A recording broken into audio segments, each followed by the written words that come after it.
Hello दोस्तों, कैसे हो आप लोग। दोस्तों, अगर आप फ्रेशर हो या struggling for job in IT sector, so this video is for you. Stay here 5 to 6 minutes guys, and I will tell you right approach to get job in IT sector.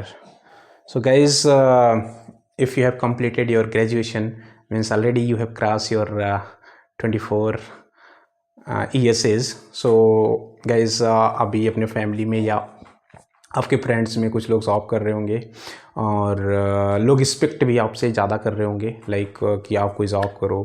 And या I can understand your life how is going. तो guys, मैं आपको एक चीज़ बताना चाहता हूँ कि if you have no money, no one is going to care about you and no one is going to respect you. तो गाइज, मैं आपकी प्रॉब्लम समझ सकता हूँ and here I am going to give few tips, and I'm going to give few right approach, so just try to follow, and yes, sure, you will get a job in IT sector guys. So guys, now I'm going to talk about first point guys. First point अपना क्या है कि grow your skill guys. पहली चीज़, अगर आपके mind में किधर भी है कि मुझे IT सेक्टर में जॉब करनी है, तो पहली चीज़ है कि grow your skill. Skill means technology, like go for any language like Java, Python, .NET, and if you have interest in web technology, so just go for UI language like Angular, React. Guys, आपको एक language तो आनी चाहिए. If you are interested in IT sector, so you should know at least one language. क्योंकि अभी कोई भी recruiter होगा ना, तो उसके माइंड में पहली चीज़ यही आएगी कि if you are searching job in IT sector, तो you should know one language, at least you should know one language. तो guys, be prepare for that.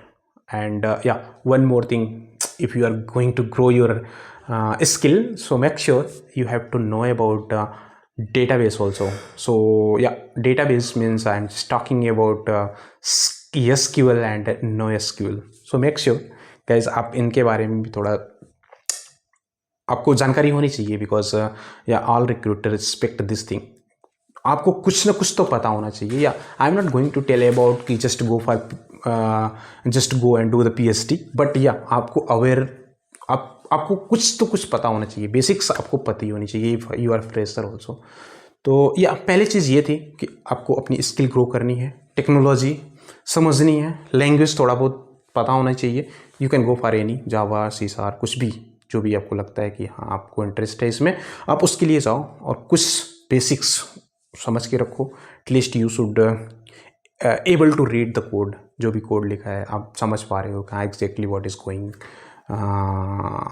In this code. तो ये इतना तो एटलीस्ट आपको पता हो. यस गाइस, एंड सेकंड चीज, what you have to do, create your portfolio. Guys, आपको क्या करना है कि आप अपने खुद के प्रोजेक्ट बनाओ and version control, git version control है, आप उस पर अपलोड मारो. और आप कोई वेबसाइट बनाओ, उसको भी गिट पे अपलोड करो. तो इससे क्या होगा ना गाइस कि आपकी जो रेज्यूमे होगी उसकी स्ट्रेंथ थोड़ा बढ़ेगी and you will get confident कि हाँ मैंने ये प्रोजेक्ट किया है. And at least you can tell to your recruiter also कि I have done this project and you can see your git URL. तो वो क्या होगा ना कि उसको भी थोड़ा आसानी होगी, जो रिक्रूटर होगा उसको भी आसानी होगी आपको पहचानने में कि हाँ this is the right guy for this role. तो गाइज, आप ये सब करके रखो. एंड आपको क्या करना है कि जो ओपन सोर्सेस हैं, ओपन सोर्सेस में भी you have to give some help. क्योंकि आपको कुछ जैसे स्टैक ओवरफ्लो है, इस पे भी जाओ, आप कोडिंग कुछ अपने अकाउंट्स बनाओ और कुछ हेल्प करो वहाँ पे, क्योंकि आपने कोडिंग यहाँ पे पढ़ रखा है, तो आप वहाँ पे भी कुछ हेल्प करो उनकी. And if you have learn coding, so you can go for the competition, coding competition also, like hacker rank पे जा सकते हो आप, लीड कोड पे कोडिंग सॉल्व कर सकते हो. यहाँ से भी क्या करते हैं ना, HR जो होते हैं या रिक्रूटर जो होते हैं, यहाँ से भी पिक करते हैं प्रोफाइल्स को, और ये प्रोफाइल्स के और ये आपके रिज्यूमे को थोड़ा स्ट्रॉन्ग बनाती हैं. तो this would be easy to for the recruiter to recruit you. तो गाइज, ये दो चीज़ें जो आपको बहुत ज़रूरी है करना if you want to come in IT sector. And third चीज़ मैं आपको क्या बताना चाहता हूँ, like if you have time then only you can go for the certification. Because आज के सिनेरियो में ये सर्टिफिकेशन का भी काफ़ी डिमांड है, like AWS, Microsoft Azure. Yes guys, if you are fresher or 1 or 2 year experience, then you can go for foundation one. That is sufficient for the certification. And या हम certification पे कभी और बातें करेंगे, but yeah guys if you have time then you can go for this. So and fourth thing what you have to do guys, ये सारी चीज़ें एक तरफ, but you have to be flexible. You have to be flexible for the relocation or remote, because guys आप fresher हो, nobody is going to invest on you. तो guys you have to be flexible for relocate or relocation, because guys आपको आपकी first priority होनी चाहिए कि आपको learning grow करनी है, आपको एक्सपीरियंस गेन करना है. तो आपको किधर भी जाना पड़े, be ready for that. And yeah guys, make sure and don't be strict for this, because otherwise you will struggle guys. आपको किधर भी बुलाते हैं वो, be ready for that. Yeah, and yeah, apart from that, in the last point what I will try to add here guys, be flexible for any role also. Guys आज के scenario में आप देखोगे कि ये ओपन एआई वगैरह आने की वजह से क्या है ना कि ज़्यादातर जो होते हैं, जो स्टार्टिंग में फ्रेशर्स को हायर करते हैं, वो फ्रेशर्स भी हायर करते हैं क्योंकि उनको क्यूए रोल चाहिए, या क्यूए रोल के अलावा सपोर्ट का रोल भी काफ़ी ज़रूरत होता है. तो गाइज क्या करते हैं कि वो स्टार्टिंग में क्यूए रोल के लिए या सपोर्टिंग रोल के लिए हायर कर लेते हैं. तो guys be flexible for this also. Don't be stick कि I will go for the developer role only, because if you will just enter in the IT sector, that is the good thing. And yeah, if you are getting 1 or 2 year experience, you can transform your career and you can switch for the developer, no problem with that.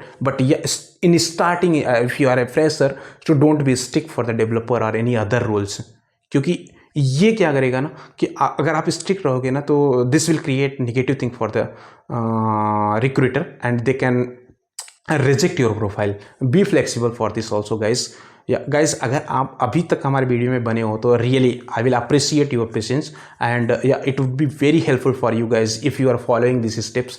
या and guys please like and subscribe my channel guys. I will give you more tips on this my channel. And yeah guys, अगर आपको कोई भी issue होता है and if you want to know anything about the IT sector, or if you want to know anything like any struggle point if you want to share, or if you want to any personal suggestion, so guys you can comment box and as really I will help. Thank you for watching the video guys, and yeah, we'll meet in next video guys. Bye bye.